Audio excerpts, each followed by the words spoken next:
الشیطان الرجیم بسم اللہ الرحمن الرحیم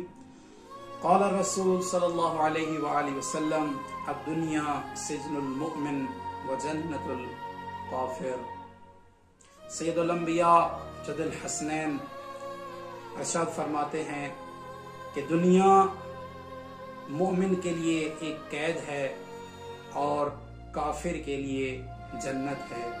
یعنی اس چھوٹے سے فرمان کے اندر رسول اعظم صلی اللہ علیہ وسلم یہ بیان فرمانا چاہتے ہیں کہ جس طرح انسان قید خانے میں بہت سارے امور کو انجام نہیں دے سکتا، بہت ساری پابندیاں ہوتی ہیں، زندگی احتیاط سے گزارنی پڑتی ہے، تو مومن کو بھی چاہیے اسی طرح اس دنیا میں احتیاط سے زندگی گزارے، وہ اللہ تعالیٰ کے جو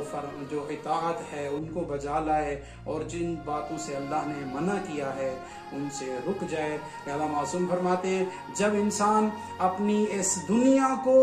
قید سمجھے گا اس وقت آخرت اس کے لیے جنت بن جائے گی۔ اجعل الدنیا سجنک فتکون الآخرت جنت۔ اگر اس دنیا کو قید خانہ سمجھو گے تو معصوم فرماتے ہیں آخرت تمہارے لیے جنت بن کر ثابت